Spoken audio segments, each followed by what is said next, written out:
আমাকে একজন বলেছে ভালোবাসার মানুষের কথায় নাকি মন খারাপ করতে নেই। অবশেষে তুমি এলে নাটক রিভিউ। যখন এই নাটকটি ওটিটিতে আসবে সঙ্গে সঙ্গে এই চ্যানেলে আপলোড করে দেওয়া হবে, তাই এই নাটকটি সবার আগে দেখতে চাইলে আমাদের চ্যানেল সাবস্ক্রাইব করে রাখুন। কি জিনিস বানাইছে ভাই, এটা নাটক নাকি আগুন? এই কথা বলছি, এর কারণ জানতে চাইলে পুরো ভিডিওটি দেখতে হবে।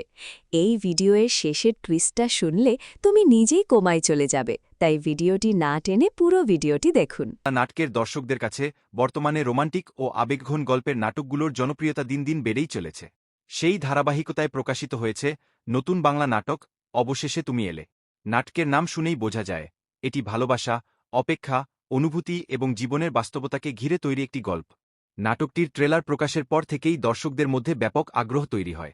বিশেষ করে জনপ্রিয় অভিনেতা তৌসিফ মাহবুব এবং জনপ্রিয় অভিনেত্রী কেয়া পায়েল জুটির কারণে নাটকটি নিয়ে দর্শকদের প্রত্যাশা আরও বেড়ে যায়। রোমান্টিক নাটকের দর্শকদের জন্য এই নাটক যেন এক আবেগঘন উপহার। নাটকটির গল্পে রয়েছে প্রেম, বিচ্ছেদ, মানবাভিমান, অপেক্ষা এবং পুনর্মিলনের অসাধারণ মিশ্রণ। বর্তমান সময়ের তরুণ-তরুণীদের আবেগ এবং সম্পর্কের বাস্তব দিকগুলো খুব সুন্দরভাবে তুলে ধরা হয়েছে। পরিচালক নাটকটির প্রতিটি দৃশ্য এমনভাবে নির্মাণ করেছেন যাতে দর্শক গল্পের সঙ্গে সহজেই নিজেকে মিশিয়ে নিতে পারে। অভিনয়ে যারা ছিলেন অবশেষে তুমি এলে নাটকে প্রধান চরিত্রে অভিনয় করেছেন জনপ্রিয় অভিনেতা তৌসিফ মাহবুব এবং জনপ্রিয় অভিনেত্রী কেয়া পায়েল। তাদের দুজনের রসায়ন নাটকের অন্যতম বড় আকর্ষণ। তৌসিফ মাহবুব বরাবরের মতোই তার স্বাভাবিক অভিনয় দক্ষতা দিয়ে চরিত্রটিকে প্রাণবন্ত করে তুলেছেন। অন্যদিকে কেয়া পায়েল তার মিষ্টি হাসি, অভিব্যক্তি এবং আবেগঘন অভিনয়ের মাধ্যমে দর্শকদের মন জয় করেছেন। সহ অভিনেতারাও নাটকে গুরুত্বপূর্ণ ভূমিকা পালন করেছেন। পারিবারিক ও সামাজিক কিছু চরিত্র গল্পকে আরও বাস্তবসম্মত করে তুলেছে। ছোট ছোট সংলাপ এবং পার্শ্বচরিত্রের উপস্থিতিও নাটকটিকে প্রাণবন্ত করেছে। নাটকের কাহিনী অবশেষে তুমি এলে মূলত দুইজন মানুষের জীবনের গল্প, যারা একসময় একে অপরকে খুব ভালোবাসলেও ভাগ্যের নির্মম খেলায় দূরে সরে যায়। জীবনের ব্যস্ততা, ভুল বোঝাবুঝি এবং বাস্তবতার কারণে তাদের সম্পর্ক ধীরে ধীরে ভেঙে পড়ে। কিন্তু সত্যিকারের ভালোবাসা কখনও পুরোপুরি হারিয়ে যায় না, এই বার্তাটিই নাটকের মূল বিষয়। নাটকের শুরুতেই দেখা যায় নায়ক চরিত্রটি অতীতের কিছু স্মৃতি নিয়ে একাকী জীবন কাটাচ্ছে। তার জীবনে হাসি থাকলেও ভেতরে জমে আছে গভীর কষ্ট। অন্যদিকে নায়িকাও নিজের জীবনের নানা সংগ্রামের মধ্য দিয়ে এগিয়ে যেতে থাকে। দুজনেই একে অপরকে ভুলে যাওয়ার চেষ্টা করলেও মনের গভীরে রয়ে যায় পূর্ণ অনুভূতি। গল্পের মোড় ঘুরতে শুরু করে যখন দীর্ঘদিন পর তাদের আবার দেখা হয়, সেই মুহূর্ত থেকেই নাটকে আবেগের মাত্রা বেড়ে যায়। পুরনো স্মৃতি, অপূর্ণ ভালোবাসা এবং না বলা কথাগুলো দর্শকদের হৃদয় স্পর্শ করে। নাটকের সংলাপগুলো খুবই বাস্তবধর্মী এবং আবেগপূর্ণ। বিশেষ করে কিছু দৃশ্যে দর্শক সহজেই আবেগপ্রবণ হয়ে পড়বে।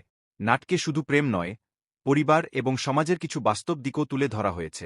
বর্তমান সময়ে সম্পর্কের ভাঙন, মানসিক দূরত্ব এবং জীবনের অনিশ্চয়তা খুব সুন্দরভাবে উপস্থাপন করা হয়েছে। নাটকের গল্প ধীরে ধীরে এগোলেও কোথাও একঘেয়েমি অনুভূত হয় না। প্রতিটি দৃশ্য দর্শকদের পরবর্তী মুহূর্তের জন্য আগ্রহী করে তোলে। অভিনয় বিশ্লেষণ তৌসিফ মাহবুব তার চরিত্রে অসাধারণ অভিনয় করেছেন। তার চোখের অভিব্যক্তি, সংলাপ বলার ধরন এবং আবেগ প্রকাশের ক্ষমতা নাটকটিকে আরও বাস্তব করে তুলেছে। বিশেষ করে আবেগঘন দৃশ্যগুলোতে তিনি দর্শকদের মন ছুঁয়ে যেতে সক্ষম হয়েছেন। কেয়া পায়েলও তার চরিত্রে দারুণ মানিয়ে গেছেন। তার অভিনয়ে ছিল স্বাভাবিকতা এবং আন্তরিকতা। তিনি খুব সুন্দরভাবে চরিত্রের কষ্ট, ভালোবাসা এবং অনুভূতি প্রকাশ করেছেন। তৌসিফ ও কেয়ার জুটি নাটকটির সবচেয়ে শক্তিশালী দিকগুলোর একটি। নির্মাণ ও পরিচালনা নাটকটির পরিচালনা ছিল অত্যন্ত চমৎকার। পরিচালক গল্পকে ধীরে ধীরে এমনভাবে উপস্থাপন করেছেন যাতে দর্শক প্রতিটি দৃশ্য অনুভব করতে পারে। ক্যামেরার কাজ, লোকেশন নির্বাচন এবং ব্যাকগ্রাউন্ড মিউজিক নাটকের আবহকে আরও সুন্দর করে তুলেছে। বিশেষ করে বৃষ্টির দৃশ্য, নিরিবিলি লোকেশন এবং আবেগঘন মুহূর্তগুলো সিনেমাটিক অনুভূতি দিয়েছে। নাটকের কালার গ্রেডিং এবং দৃশ্য ধারণের ধরনও ছিল দৃষ্টিনন্দন। ব্যাকগ্রাউন্ড মিউজিক গল্পের আবেগকে আরও গভীর করেছে। সংলাপ ও আবেগ এই নাটকের অন্যতম শক্তিশালী দিক হল এর সংলাপ। খুব সাধারণ কিন্তু হৃদয়স্পর্শী কিছু সংলাপ দর্শকদের মনে